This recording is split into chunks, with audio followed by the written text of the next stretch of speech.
Okey, Assalamualaikum warahmatullahi wabarakatuh. Selamat petang saya ucapkan kepada teman-teman media dan hari ini hari cuti. Dalam masa cuti pun dalam notis yang begitu singkat, rasanya kemarin diberikan notis bahawa kita akan mengadakan PC ini, dan sebagaimana biasa sambutan kepada PC kita sama dengan sambutan yang ditunjukkan di peringkat akar umbi, di peringkat lokaliti yang kita pergi, maknanya panas. Sambutan terhadap gagasan IMR panas, sambutan terhadap teman-teman yang menganjurnya pun panas, dan sambutan terhadap apa yang kita bawa ke ribuan rakyat pun didapati sangat panas. Dan saya sekali lagi mengucapkan terima kasih kepada teman-teman media, sama ada media konvensional dan media baru, termasuk bloggers-bloggers kita yang telah memberikan kerjasama sejak dari awal hampir 2,5 bulan yang lalu sampai hari ini. Sebagaimana yang saya katakan, nampaknya laporan yang diberi, walaupun ada laporan-laporan itu yang rasanya mungkin tidak mencerminkan apa yang saya katakan, tetapi kepada keseluruhannya saya sangat berpuas hati dengan laporan media setakat ini. Saya akan membacakan kenyataan ini dan selepas itu seperti mana biasa kita akan buka soal jawab. Yang the printed one mungkin kita akan bagi ada sikit teknikalnya. Dah ada benda tu tapi ada sedikit saya tengok tak berapa cantik dia punya teknikalnya, printingnya. Jadi saya minta selepas ini siapa yang memerlukan, mungkin kita boleh hubungi sama ada email ataupun kita akan dapatkan hard copies. Kemungkinan kalau selepas ini dapat hard copies kita akan berikan, kalau tidak pun kita akan salurkan melalui email kepada saudara. Kenyataan akhbar mana pula dah. Kenyataan akhbar, saya Adun Gombak Setia. Hari ini saya ingin membuat salah satu keputusan yang sangat penting dalam sejarah hidup saya. Keputusan itu berkaitan dengan isu pemecatan saya sebagai ahli PAS yang dibuat dalam mesyuarat ahli dan kuasa PAS Pusat pada 8 Januari 2012 yang lalu. PAS sebagai sebuah parti yang telah saya dokongi hampir 15 tahun yang lalu telah membuat keputusan yang begitu drastik terhadap saya. Seperti yang dilakukan oleh ahli dan pimpinan yang lain, saya juga telah cuba memberikan segala kemampuan yang ada untuk melonjakkan parti mencapai matlamat penubuhannya. Usaha sedemikian telah pun menantijahkan sesuatu yang baik, dan ianya terserlah dalam keputusan pilihan raya PRU yang ke-12 yang lalu. Pemimpin tertinggi PAS telah membuat keputusan untuk memecat saya tanpa mengikut prosedur yang lazim digunakan oleh mana-mana pertubuhan politik, termasuk PAS, sebuah parti yang sepatutnya menyanjung syariat Allah Subhanahu Wa Taala. Seperti yang termaklum, banyak kes-kes disiplin sebelum ini yang melibatkan pemimpin tertinggi dan ahli biasa dalam parti. Tindakan disiplin diambil terhadap mereka setelah kesalahan yang dilakukan dirangka yang biasanya dalam bentuk bertulis sebagai pertuduhan terhadap pihak yang kena tuduh. Sepanjang ingatan saya, setiap mereka yang terlibat diberi ruang dan peluang untuk membela diri mengikut prinsip right to be heard, yang juga merupakan inti kepada prosedur tindakan disiplin yang sepatutnya diambil oleh PAS mengikut lunas syariat. Kes yang melibatkan saya dilakukan secara paling otokratik dan paling tidak demokratik. Mereka membuat keputusan secara arbitrary, berhujah dan mendengar dari satu pihak sahaja. Tindakan pemecatan yang biasanya merupakan tindakan last resort dibuat seolah-olah wujudnya satu komplot untuk menjatuhkan seseorang. Apa yang berlaku? Tindakan yang diambil begitu tergesa-gesa, termasuk tindakan untuk menggugurkan saya sebagai ahli exco kerajaan negeri, yang juga dilakukan secara tergesa-gesa oleh Setiausaha Agung PAS yang meminta supaya pengguguran itu dibuat secara serta-merta. Saya yakin amalan ini tidak syak lagi bertentangan dengan amalan dan akhlak Islam yang menjadi tulang belakang kepada amalan pengurusan parti. Saya menyerahkan kepada Allah Subhanahu Wa Taala untuk memberi pembalasan kepada mereka yang bersekongkol menganiaya saya dalam kes ini. Seperti yang saya bayangkan di atas, saya telah merujuk kepada alim ulama di dalam dan di luar parti serta para profesional, ahli akademik serta ahli biasa mengenai isu pemecatan ini. Terdapat dua aliran pemikiran yang menyokong dan tidak bersetuju dengan saya membuat rayuan. Setelah berenung berbagai sudut termasuk kepraktikalan gerak kerja saya seterusnya, dan yang paling pentingnya setelah beristikharah, telah membawa saya membuat keputusan untuk tidak membuat rayuan. Maka dengan ini, saya menyatakan dengan rasminya bahawa saya tidak akan membuat rayuan yang akan tamat tempohnya pada 7 Februari 2012 ini. Di antara asas keputusan muktamar ini, selain daripada yang disebutkan sebelum ini, saya tidak selesa dengan perkara-perkara berikut. A. Peranan parasit-parasit yang begitu menonjol dalam mesyuarat membuat keputusan tersebut, sehingga pimpinan tertinggi terpaksa membuat keputusan di luar batasan pengurusan manusia dalam organisasi seperti yang lazim dilakukan. B. Saya tidak pernah menerima surat, pesanan ringkas atau panggilan telefon meminta saya hadir khusus untuk memberi keterangan terhadap apa-apa pertuduhan sekiranya ada yang dikenakan terhadap saya. C. Saya berpegang kepada kenyataan Tuan Guru Mursyidul Am yang menyatakan bahawa segala-galanya yang melibatkan saya telah selesai berikutan dengan pertemuan Mahabbah di Kota Baru pada 27 hari bulan Disember 2011. Saya mendapati hala tuju dan dasar perjuangan parti telah terkeluar dari landasan asalnya.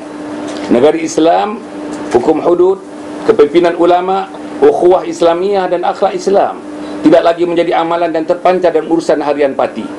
Sedangkan elemen-elemen inilah yang pada awalnya merupakan daya penarik utama kepada kemasukan saya menyertai perjuangan PAS. Kerap kali saya mencadangkan supaya PAS mengkaji semula kedudukannya dalam Pakatan Rakyat. Ini berikutan dengan pendekatan akomodatif yang diambil oleh parasit-parasit di dalam PAS, hingga melampaui hal-hal yang berkaitan dengan dasar parti, yang terpaksa juga dikorbankan untuk menjaga kepentingan dan dua komponen parti yang lain dalam Pakatan Rakyat. Dalam konteks pentadbiran negeri Selangor, saya sendiri menghadapi kesukaran dan suasana serba untuk melonjak, menjunjung dan mendaulatkan Islam serta bangsa Melayu seperti yang termaktub dalam pernyataan dasar parti. G. Dalam banyak hal, saya dapati pemimpin parasit dalam PAS lebih gemar mendengar pandangan daripada DAP dan PKR berbanding daripada wakil partinya sendiri dalam hal pentadbiran kerajaan negeri, khususnya yang saya tahu, negeri Selangor. H. Saya berpendapat ruang untuk Islam di Selangor, khususnya yang berkaitan dengan nahi mungkar, yang menjadi perkara pokok perjuangan PAS, hampir tidak wujud. DAP, PKR dan sebahagian daripada pimpinan PAS negeri yang menjadi parasit parti tidak menyebelahi saya atas alasan bercanggah dengan hak asasi manusia, kebebasan individu, hak untuk memilih, dan demi mengutamakan perjalanan ke Putrajaya. I. Hampir dalam semua perkara, pimpinan parasit PAS menyuarakan pandangan negatif terhadap apa yang saya lakukan yang menyentuh persoalan Islam dan Melayu, yang sebenarnya selari dengan tanggungjawab saya yang memegang portfolio hal ehwal Islam dan adat Melayu. Mereka tidak pernah merujuk kepada saya atau jabatan-jabatan di bawah penguasaan saya seperti MAIS, JAIS dan lembaga zakat. Mereka lebih suka menyerang saya, termasuk menyuarakannya melalui media massa. Cara sedemikian sudah jauh menyimpang daripada amalan akhlak Islam. Berdasarkan faktor-faktor inilah, saya telah menetapkan hati untuk membuat keputusan tidak akan merayu terhadap pemecatan keahlian saya itu. Sebaliknya, saya membuat keputusan membantah keputusan pemecatan yang bersifat arbitrari dan dilakukan mengikut selera parasit-parasit yang sememangnya begitu bernafsu untuk melihat saya tidak berada dalam saf kepimpinan parti. Saya ingin mengambil kesempatan ini untuk menyatakan penghargaan saya kepada para perwakilan yang telah memilih saya dalam muktamar yang baru lalu. Ucapan penghargaan yang sama juga saya tujukan kepada para pemimpin ulama dan pemuda dalam PAS dan mereka yang ikhlas dengan perjuangan memertabatkan Islam dalam PAS, yang memberi sokongan dan galakan yang sama. Saya berharap demi agama Allah dan demi semangat perjuangan yang ditinggalkan oleh Rasulullah sallallahu alaihi wasallam, kumpulan ulama dan pemuda dalam PAS perlu bergerak dari dalam, dan saya yang dipecat bergerak dari luar, supaya dalam masa yang terdekat Parti Islam se-Malaysia PAS dapat dibebaskan daripada cengkaman parasit-parasit yang begitu bermerajalela di dalam parti sekarang ini. Izinkan saya juga memberi sekelumit pandangan tentang perlunya Majlis Syura PAS terus diperkasakan bagi menentukan badan ini benar-benar berfungsi menentukan, supaya dasar perjuangan parti pada pernyataan dan rohnya tidak mudah dilentur mengikut selera mana-mana golongan, termasuk apa yang sedang dilakukan oleh parasit-parasit dalam sistem parti PAS. Saya juga ingin menyentuh mengenai program roadshow yang sedang giat dikendalikan. Roadshow yang diadakan ada yang bertemakan akidah Islamiyah dan ada yang bersifat cabaran politik semasa. Kedua-duanya dianjurkan oleh badan-badan sukarela dan NGO di lokaliti-lokaliti tertentu. Seperti saya akan tegaskan di sini, tidak ada penglibatan UMNO sama sekali dalam penganjuran program-program tersebut seperti yang didakwa oleh setengah pihak. Badan-badan NGO tersebut dengan sukarela dan berbesar hati menganjurkan program kerana kandungan program-program tersebut bertepatan dengan kehendak mereka dan aspirasi dan cita rasa sebilangan besar anggota masyarakat di negara ini. Sehingga ini sambutan yang diberi adalah sama sekali di luar jangkaan. Rakyat daripada berbagai golongan, lelaki dan perempuan, tua dan muda, membanjiri majlis-majlis yang diadakan. Di samping itu, permintaan untuk mengadakan program yang serupa di tempat masing-masing di seluruh negara datang mencurah-curah. Ini menggambarkan anggota masyarakat sudah jemu dengan politik partisan, chauvinistik dan sokongan melulu kepada beberapa tokoh individu dengan matlamat perjuangan yang kabur. Masyarakat memerlukan aliran baru berpolitik yang menjadi kunci penentu kepada keberlangsungan proses membina negara. Akhirnya, saya juga ingin menyentuh mengenai pertubuhan sukarela yang menggabungkan NGO-NGO, pertubuhan sukarela yang menggabungkan NGO-NGO, individu-individu dan mereka yang berminat dan menghayati perjuangan memertabakan IMR, Islam Melayu dan institusi raja. Badan yang dimaksudkan ini akan dilancarkan pada 21 hari bulan Februari 2012. Adalah diharapkan badan ini akan terus menjadikan pemangkin kepada satu gerakan massa yang baru untuk meletakkan Malaysia ke persada negara yang maju dan bermaruah. Jadi itulah lebih kurangnya pernyataan pada petang ini. Dan saya harap saudara kalau dapat ada apa-apa soalan, saudara khususkan soalan-soalan itu dan saya bersedia menjawabnya, insya-Allah. Silakan. Datuk, sekiranya pada satu masa PAS tidak lagi mahu bersekongkol dengan Pakatan Rakyat, adakah Datuk ingin merayu kembali? Okey, tidak bersekongkol dengan Pakatan Rakyat itu satu perkara. Tapi yang lebih penting ialah saya hendak PAS kembali kepada pengkalan perjuangan asalnya, iaitu menegakkan negara Islam, menegakkan masyarakat Islam berpandukan kepada Al-Quran, Sunnah, Ijma' dan Qiyas. Yang kedua, melaksanakan syariat Allah Subhanahu Wa Taala. Yang ketiga, untuk menentukan rakyat insya-Allah dibentuk bersama-sama supaya mereka mencerminkan akhlak yang terpuji, akhlak yang mulia. Di kalangan orang Islam, akhlak yang mulia. Di kalangan orang bukan Islam, akhlak yang mulia. Di kalangan orang yang tua, orang dewasa, akhlak yang mulia. Di kalangan anak-anak muda dan anak-anak sekolah dan anak-anak biasa pun berakhlak mulia. Nombor dua, itu saja tak cukup untuk saya balik menyertai PAS. Saya hendak bahawa PAS tersisih. PAS is free to be colonized by the new colonial masters yang saya namakan parasit-parasit itu. Selagi ada parasit dalam PAS, selagi parasit-parasit itu menghala tujukan PAS kepada salah tanda tuju yang asing kepada perjuangan PAS, rasa saya tidak bersedia dan bekerja untuk menjadikan parasit-parasit itu dikeluarkan daripada PAS. Yang ketiga, saya ingin menyebutkan syarat untuk saya terus bersama-sama dengan PAS. Mungkin bukan saya sombong dan bongkak untuk meletakkan syarat itu, tetapi sebagai soalan yang ditanyakan kepada saya. Yang ketiga, saya mahukan kepimpinan ulama. Saya nak kembalikan kepimpinan ulama dalam PAS. Inilah yang selamat. Inilah yang menjadikan PAS akan berada di landasannya. Inilah yang menjadikan PAS diterima oleh rakyat. Inilah menjadikan PAS superior dibandingkan dengan parti-parti yang lain yang sedang beroperasi di Malaysia.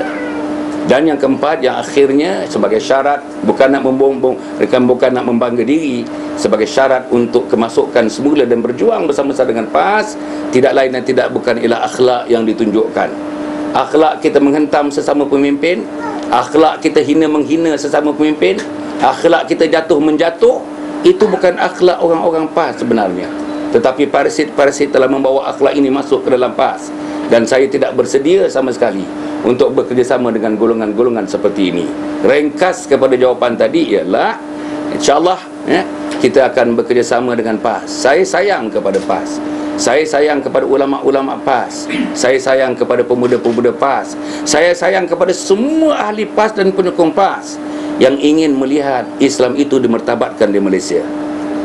Ada lagi? Parasit you are referring to. Siapakah parasit? Okey. Ini ditanyakan kepada saya. Parasit sini mudah. Yang bertanggungjawab mengeluarkan PAS daripada landasannya, orang itu termasuk dalam kumpulan parasit. yang tunduk kepada DAP dan PKR hingga pendekatan terpaksa membuat pendekatan akomodatif, orang itu ialah orang parasit. Kumpulan itu kumpulan parasit. Okey, mempengaruhi presiden dan pimpinan-pimpinan tertinggi. Oleh kerana mereka mempunyai bilangan majoriti, maka itu juga saya anggapkan sebagai satu golongan parasit. Yang keempat, kalau nak tahu siapa dia parasit, parasit itu ialah selamanya yang mereka mengatakan apa juga yang dilakukan bertentangan dengan kehendak mereka, mereka selalu mengatakan itu agenda UMNO, agenda UMNO, agenda UMNO. Himpun yang saya lakukan, yang saya bersama-sama dengan teman-teman terlibat, itu agenda UMNO. Apa juga kebaikan yang dilakukan, seolah-olah selari dengan apa yang nak dilakukan oleh PAS, kebaikan itu dianggap sebagai itu agenda UMNO. Inilah kata-kata yang keluar daripada mulut-mulut parasit. Jadi saya rasa without further elaborating what they are, who they are, I think it is already clear who they are. Terima kasih. Next. Datuk, Ya. Fadli Kadir Samad ada menyebut yang Datuk ni sebenarnya daripada asal lagi parasit. Jadi kalau betul Datuk ni parasit dalam PAS, kenapa PAS tidak pecat Datuk dekat awal lagi? Saya tidak pernah menjadi parasit. Saya tidak pernah mengeluarkan PAS daripada landasannya. Saya tidak pernah mengeluarkan PAS daripada aspirasi untuk meletakkan PAS membina satu negara berdasarkan Al-Quran, Sunnah, Ijma' dan Ulama'. Saya tidak pernah bersekongkol dengan DAP dalam konteks kita nak membina satu negara yang mencerminkan keadilan yang terdapat dalam Al-Quran. Saya tidak pernah bersekongkol dengan ketua umum. Kalau ada ketua umum pakatan rakyat, ketua umum itu, saya tidak pernah bersekongkol dengan orang-orang yang seperti ini. Saya tidak pernah menyokong membabi buta orang-orang yang seperti ini, yang perjuangannya begitu kabur bagi saya. Nak bawa orang-orang kita ni, orang-orang dalam Pakatan ke Putrajaya. Saya tak tahu bentuk kerajaan apa yang nak dilahirkan dengan di Putrajaya itu, dengan gambaran yang kabur dalam kehidupan, dengan persoalan-persoalan yang melanda sebagai pemimpin-pemimpin. Saya tak tahu nak dibawa ke mana mereka. Oleh kerana saya tidak bersekongkol dengan kumpulan ini, saya awal-awal tidak termasuk dalam kumpulan parasit itu. Tapi saya bukan ulama', tapi saya suka menyebelahi kumpulan-kumpulan ulama' yang mempertahankan ciri-ciri perjuangan PAS sejak daripada awal hingga sekarang ini. Saya juga suka bersama dengan pemuda-pemuda, walaupun saya dah tua, jauh tua daripada pemuda-pemuda, tetapi perjuangannya begitu muda. Apa perjuangannya? Perjuangannya sentiasa untuk membarakan api perjuangan, untuk meletakkan masyarakat yang adil, membina masyarakat yang saksama berdasarkan kepada prinsip-prinsip yang ada dalam syariat Islam itu. Jadi maknanya kalau Khalid mengatakan saya parasit daripada awalnya, saya rasa itu tidak betul. Saya datang kepada PAS tidak bertindak untuk keluarkan PAS daripada landasannya. Saya datang kepada PAS tidak saya nak menjatuhkan ulama' dalam PAS. Saya datang PAS, saya nak menambah lagi bilangan ulama' dalam PAS. Saya datang kepada PAS untuk memberikan an added advantage, an added strength to PAS, untuk PAS insya-Allah menjalankan tugas utamanya, iaitu membina negara berasaskan pada Al-Quran, Sunnah, Ijma' dan Qiyas. Jadi for all intent and purposes, I don't categorize myself right from beginning and as one of those yang termasuk dalam kumpulan parasit. Dia saya tak tahu. Kalau dia sesuai dengan description, 5 description tadi, if he fits the description, then by all intent and purposes, by all definition, maybe he is one of those. Adik. Tapi Datuk, apa tu? Nanti saya bagi nanti sekejap. Datuk ni hasil daripada roadshow Datuk maksud dia sambutan amat menggalakkan daripada pihak ekonomi. Bagaimana pula dengan pihak yang anggota PAS yang pro ulama' ni? Bagaimana feedback daripada hasil daripada Datuk punya? Okey. Ada 2 soalan dekat situ. Pertamanya, macam mana sambutan di kalangan rakyat tentang roadshow saya. Yang kedua, bagaimana sambutan atau feedback yang kita dapat daripada pro ulama'. Maknanya bukan parasit. No. Bukan parasit, ini yang pro ulama'. Jawapan yang pertama, saya baru saja balik, baru sampai ni. Sebab itu saya kelewatan sikit, minta maaf, janji 2.30. Kita hanya dapat bermula pada pukul 3.30. Saya baru balik daripada Muar, daripada Bakri. Malam tadi, kerusi yang diatur antara 8,000 ke 10,000. Orang yang datang 8,000 orang di Bakri Muar. 8,000 orang. Can you imagine? Can you imagine those organisers arranging chairs? The number of chairs they put there, 8,000 chairs. You bayangkan ya. Saya tengok dengan dia punya kemah-kemah daripada luar, macam satu kenduri anak-anak maharaja. Begitu tu. Dan saya tengok orang dalam kemah dan di luar kemah duduk daripada awal 9.30 sampai pukul 12.05 tak bergerak seorang pun mendengar, with all intensity, with full intensity, mendengar apa yang kita nak sampaikan. Dan untuk pengetahuan saudara, itu di Bakri. Satu lagi yang kita buat dalam 7-8 malam yang lepas di Bukit Gantang, itu pun dalam 8,000 orang di Bukit Gantang. So saudara pun dah tahu, dalam blog dia kata 10,000, tapi saya nak kurangkan 2,000 menjadi 8,000. Tapi ada orang nak kurangkan lagi. Kalau Malaysia Kini dia kata 1,000 aja. Minta maaf saya sebut Malaysia Kini ni. Your numbers have never been right, you know. And so far Hasan Ali's program is concerned. Saya tegur baru-baru ni. Di mana saya ada tegur? Oh, di himpun di Pulau Pinang kan Tengah program berjalan. Tak maaf saya sebut ni, saya kena sebut benda ni. Tengah program berjalan, kita dapat you dah bahkan paparan dalam Malaysia Kini kata 1,000 orang saja. Padahal yang hadirnya 4,000 orang. Kerusi saja yang disediakan 3,500, yang berdiri yang tak dapat kursi lebih daripada 1,000 orang. Tapi laporannya hanya 1,000 orang saja. Tak apalah, tak apa. Itu tak ada masalah bagi saya. Dia kata seorang pun tak apa. Saya tak ada masalah. Tapi facts remain facts. Facts remain facts. Right figures remain right figures. Okey. Jadi nombor 2 tadi. Soalan nombor 2, bagaimana tentang golongan yang pro ulama? Mana golongan yang asli? Dia asli, asliyun wa far'iyun. Dia asli Jadi sambutan yang saya dapat bahkan saya nak bagi menyebutkan, ada teman-teman di kalangan yang ini, tak perlu saya sebutkan namanya, menyebut saya ke Kelantan, menyebut saya ke Terengganu, menyebut saya ke Kedah dan sebagainya. Golongan-golongan, orang-orang PAS, tulen orang PAS yang nak sudi nak mendengar. Saya tak tahu nak mendengar buat apa. Sama ada mendengar saja mendengar, itu satu. Sama ada mendengar nak buat keputusan macam saya, 2. Sama ada mendengar ataupun nak menyokong mana-mana golongan, saya pun tak tahu. Tapi intention untuk mendengar begitu-begitu jelas kepada mereka. Jadi saya nampak sokongan kepada roadshow kita sehingga ini. Malam ini kalau saudara ada masa, kita pergi kampung sikit. Namanya Kampung Bukit Belimbing di Kuala Selangor. Kita tengok dekat sana. Walaupun kampung yang agak terpencil di Kuala Selangor, di Permatang di sana, tapi saudara-saudara, saya yakin nanti malam kalau tak hujan, biasanya kita buat di Selangor ni Section 17 di Shah Alam, Bangi kita buat. Lagi mana? Kota Raja yang baru-baru ni kita buat. Penyambut motosikal saja, saudara tengok penyambut motosikal aja 70 penunggang-penunggang motosikal yang menyambut kita. Daripada 1 poin menyambut 70. Ada orang kata 100, tapi saya kurangkan 30. 70 orang berderum motosikal masuk dan orang meraihkan kita dalam satu keraian yang saya rasa bagi orang-orang di situ, terutama pengendali dia, penganjurnya, namanya Waris Melaya. Waris Melaya ni NGO yang menganjurkannya, yang telah memberikan sepenuh sokongan dan dukungan dan menganjurkannya dengan begitu cantik penganjuran majlis pada malam itu. Jadi kalau yang di Selangor ni, setakat 4-5 tempat yang kita dah pergi, minimum kehadirannya ialah dalam 2,500. Biasanya antara 3,000 ke 4,000, dan ada tempat-tempatnya mencecah sampai kepada 5,000 dan 6,000 orang. Besok malam saya nak pelawar ni. Besok malam kita ada di Bukit Indah di Ampang. Maybe that is the town area, that is a city area. You can have a cross section. I have gone to the rural area. I'm also going to the urban area. Kita tengok macam mana nanti sambutan daripada rural dan urban. Tetapi yang saya tengoklah, rural urban pun sambutannya hangat, di urban area pun sambutannya hangat. In between rural dan urban itu, the fringes pun saya nampak sambutannya begitu hangat. Ada lagi?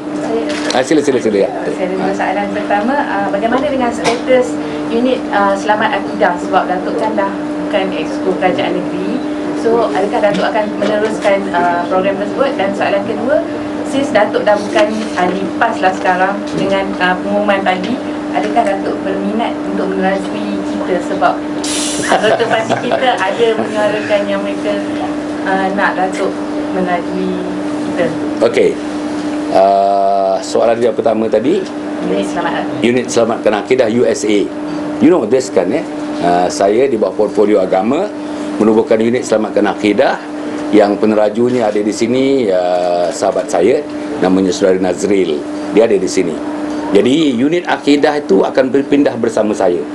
Bukan unit akidah itu bukan milik mana-mana, bukan milik kerajaan negeri, tapi unit akidah itu ialah milik rakyat. Jadi bila milik rakyat, pejuang-pejuang rakyat macam saya akan bawa bersama, insya-Allah. Saya akan mencari orang-orang yang dapat sponsor aktiviti-aktivitinya supaya dia tidak bergantung kepada wang-wang yang disalurkan melalui wang rakyat. Saya hendak supaya beberapa badan-badan, beberapa individu-individu akan dapat menyarai unit selamatkan akidah ini. Jadi unit selamatkan akidah ini akan terus berfungsi daripada pejabatnya di Shah Alam tingkat 2 di bangunan SUK. Sekarang ini dia akan berada di Taman Tun Dr. Ismail sebagai tempat kita beroperasi selepas ini, insya-Allah. Yang kedua mengenai kita. Saudara tahu saya dapat tawaran untuk menerajui perkasa. Tapi saya fikir saya cadangkan supaya YB Ibrahim Ali menjadi presiden seumur hidup. Jadi biarlah dia menerajuinya, kerana itu sesuai dengan dia telah mengusahakannya. Jadi tak cantik kita tiba-tiba ambil orang baru sedangkan dia punya figure, the main figure is still there. I don't think dari segi moralnya elok, dari segi etiksnya elok. Begitu juga tentang kita ni. Oleh kerana saya ni IMR, dia bertentang langsung. I tak sama dengan K, kan? M tak sama dengan I, R tak sama dengan T. Jadi akhirnya dia pun berlebih satu A. Jadi saya tak dapat letakkan di mana-mana dalam IMR. Jadi oleh sebab itu saya tidak bercadang. Saya pun dah minta kawan-kawan, sebab ada dalam laporan menyebutkan beberapa tulisan-tulisan mencadangkan supaya ada gabungan di antara Hasan Ali dengan kita. Saya tidak bercadang.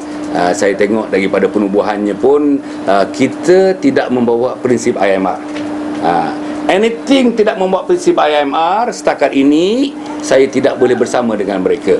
Siapa saja yang membawa prinsip IMR, sama ada mereka terdiri daripada kalangan orang PAS, orang di luar PAS, orang keadilan, hatta orang di AP ke, yang faham dengan prinsip keadilan, prinsip yang kita hendak IMR ini, kita sangat alu-alukan. Jadi sebab itu kita tidak letak mana-mana border, kita tidak letak mana-mana dinding untuk mereka menyertai IMR ini. Jadi untuk itu jawapannya, yang pertama tadi saya menyatakan unit selamatkan akidah akan bersama dengan kita, terus bersama dengan kita. Yang kedua tentang kita, biarlah kita dengan kita je.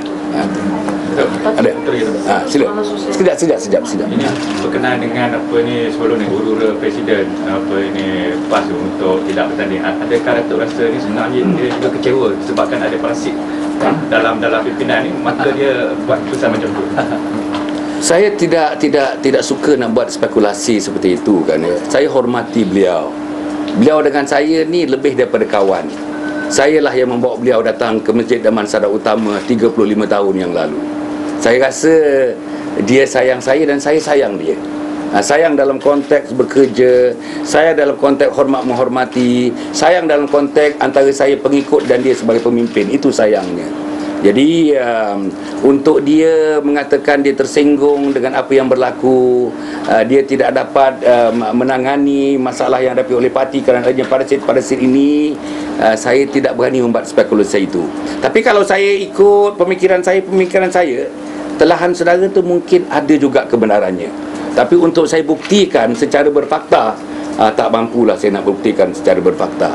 Tapi apapun, saya rasa PAS memerlukan pimpinan, masih memerlukan pimpinan Ustaz Hadi. Dan saya doakan dengan izin Allah Subhanahu Wa Taala, Ustaz Hadi diberikan kekuatan, bukan kekuatan hanya untuk mengikut cara gaya parasit, tapi kekuatan untuk mengemudikan parti. Apa berlaku pun, saya tegak dengan nak melahirkan negara yang berteraskan kepada Al-Quran, Sunnah, Ijma' dan Qiyas. Persetankan parasit. Beliau mempunyai kekuatan untuk melakukannya, dan saya doakan Ustaz Hadi sebagai Presiden PAS akan dapat melakukannya. Okey. Datuk kata golongan parasit ni, Tetapi bukankah golongan Parsi ini juga dipilih oleh ahli-ahli perwakilan semasa pilihan raya dalam parti dulu? Jadi apakah Dia pilih perwakilan. Saya tidak menyalahkan pemilihan yang dipilih, tetapi saya menyalahkan parti-parti ini. You pilih orang sebab ahli-ahli PAS ni mengatakan bahawa parti saya parti Islam, bahawa parti saya akan menjunjung Al-Quran, Sunnah, Ijma' dan Qiyas, bahawa parti saya akan melaksanakan syariat Islam. Itu pemimpin, itu ahli-ahli PAS. Bila sudah dilantik, apa yang nak dibuat? Biasa ni it is beyond beyond the authority. Kebanyakan ahli-ahli PAS yang biasa, dia tak boleh kontrol dah benda ni. Jadi sebab itu saya tidak menyalahkan ahli-ahli PAS yang memilih mereka, kerana kalau kita lihat dalam pemilihan itu pun kita tengok semuanya akan mengatakan yang dipilih. Kalau mereka katakanlah berkempen, tapi saya tidak berkempen. Saya tidak melangkahkan selangkah kaki pun untuk berkempen dalam muktamar yang lepas. Yang itu saya ahli parlimen Shah Alam mengatakan saya berkedudukan dalam keadaan corot, menang tapi corot dalam pemilihan itu dibandingkan dengan pemilihan sebelumnya. Saya duduk dalam top 10 dalam pemilihan itu. Tapi saya mengatakan corot tak corot itu persoalannya lain. Tapi kalau misalnya diusahakan, ada usaha ke arah itu, ada usaha untuk menagih pengundian, mungkin saya rasa tidaklah secorot mana pun. Tapi apa pun, saya redha dengan apa pun. Hatta kalau tak dipilih pun dalam muktamar, saya tak merasa apa-apa. Dipilih pun kalau kita berada dalam lingkungan parasit, apa gunanya? Dipilih pun dalam lingkungan kita tak mampu untuk bersuara melawan parasit, apa gunanya? Dipilih pun kalau kita tunduk dengan DAP, tunduk dengan PKR, apa gunanya? Dipilih pun kalau kita berkiblatkan kepada pemimpin agung Pakatan Rakyat, apa gunanya? Jadi pada saya itu bukan persoalannya. Jadi soal yang ditanya tadi, saya ingat kerana ahli-ahli memilihnya, dan pemilihan itu tidak menggambarkan sebenarnya kehendak ahli. Kehendak ahli is one thing, what is being done by the leaders is another. Jadi kita kena differentiate dua-dua perkara tersebut. Yes, sila. Saya bagi pada dalam ceramah Datuk di Muar berkenaan itu, Datuk ada sebutkan ada kategorikan dua kepimpinan PAS, 78% yang sekular yang memberi sokongan kepada 72.28%. Okey. 72.28% tu memberi sokongan kepada PKR dan DAP, kepimpinan sekular.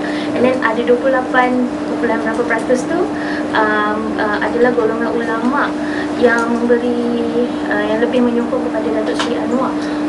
Bukan, ulama tidak menyokong Anwar. Yang sanggup ketepikan perjuangan PAS dan lebih mendengar.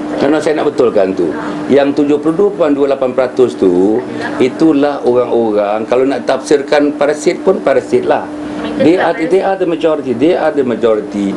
They are the one wanted to take PAS away from its original path. Itu dia. Yang tinggal, yang dulu ulama 70%, sekarang ulama tinggal 30%. Dalam 30% itulah mereka nak mempertahankan perjuangan asli PAS. Itu dia. So mereka ni yang 78% tu. So now 72 deh. 72. Saya so yang 72% ni, 72.28% ni adalah mereka yang dah take over peranan ulama yang untuk menegakkan PAS ke jalan yang benar, maksud Datuk sebelum ni lah. Betul? I cannot get your Maksudnya I'm very sorry, I cannot get your Yang 72.28% ni adalah golongan parasit yang telah mengambil alih peranan ulama yang selama ni. Betul, exactly, yes. Jadi yang baki tu ada tinggal ulama. Baki tu adalah ulama-ulama, tinggal ulama yang lepas yang masih beroperasi. Tetapi by sheer number dia 72.28%. Jadi maknanya dia mempengaruhi keputusan. Dia mempengaruhi apa yang nak dibuat oleh pimpinan tertinggi. Dia mempengaruhi hala tuju parti. Dia mempengaruhi hubungan parti PAS dengan DAP dengan PKR. Dia mempengaruhi polisi di peringkat Pakatan Rakyat. Dia mempengaruhi orang-orang PAS supaya sekarang ni kita jangan fikir negara Islam, kita jangan fikir hudud, kita jangan fikir moral Islam, kita fikir Keputerjaya. These people have been partly successful in persuading, in convincing the people. Now let us start thinking going to Putrajaya instead of us, you and I think of negara Islam dan sebagainya. Itu dia. Boleh. Yang 28% Itulah golongan yang tinggal sekarang, yang masih mau memperjuangkan. Saya takut dalam 28% itu pun kok ada pula yang tak parasite tapi semi parasite. Itu pun saya takut jugalah.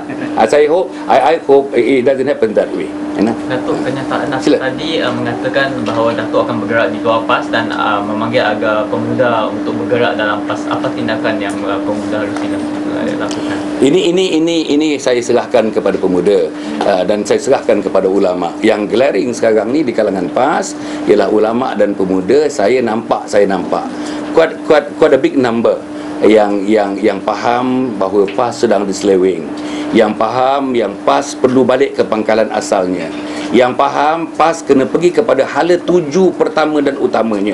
Itu yang pertama. Okey. Jadi saya di luar, dia di dalam. Kalau saya di dalam, ya saya macam ahli biasa saja. Apa ahli biasa buat? Tangan diikat, kaki diikat dan mulut disumbat betul-betul.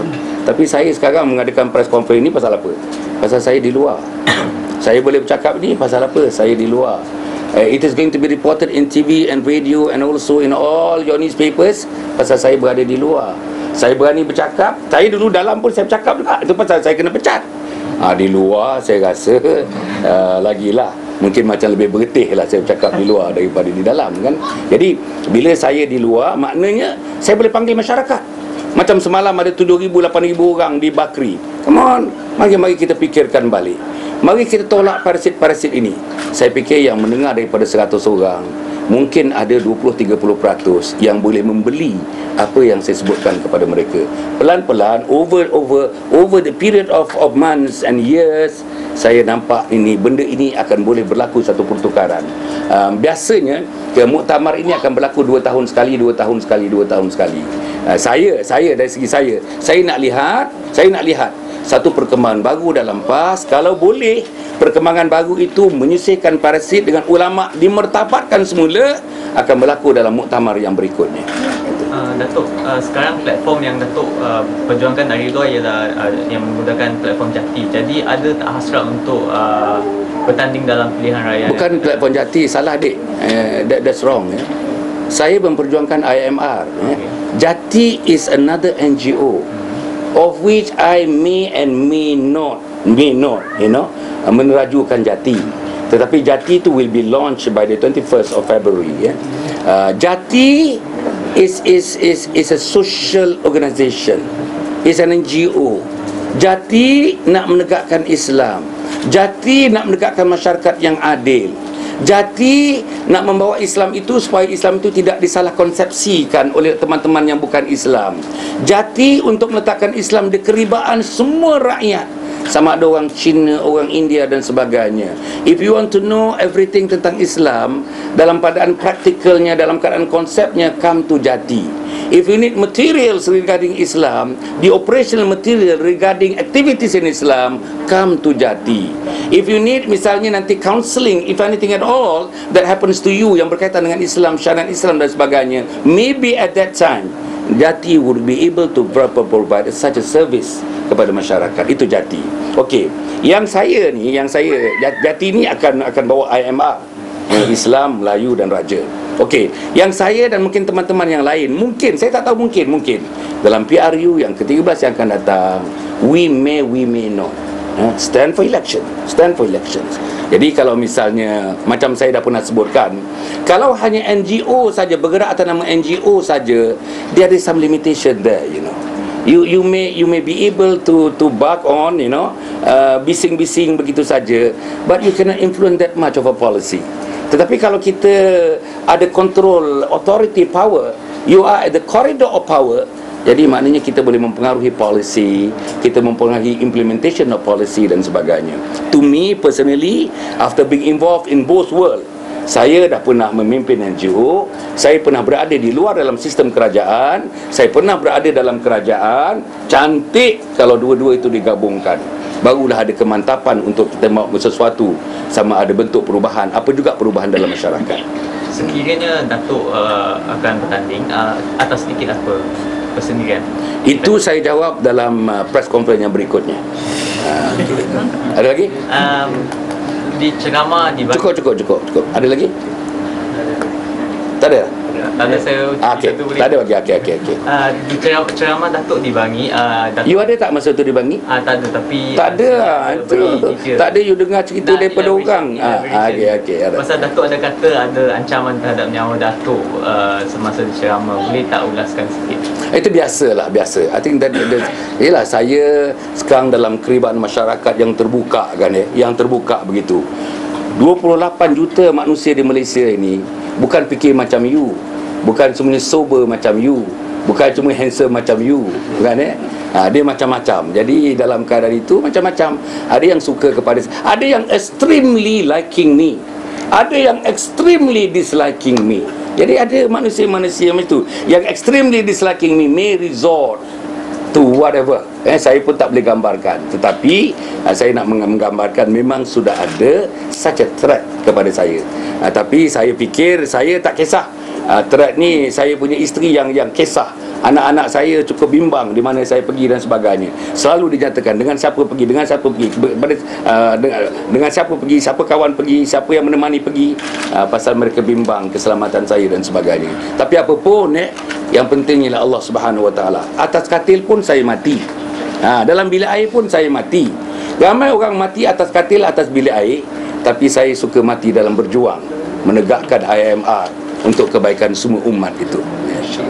Ada lagi ya? Ada Tok Last tu boleh? Ya, sila. Ni pasal apa ni? Pas ada buat kajian kononnya apa ni, bila Datuk keluar daripada parti buat roadshow dan sebagainya, tidak memberi kesan kepada parti. Macam ni cerita dia kan Bukan itu saja. Saya nak bagi sedap recap you.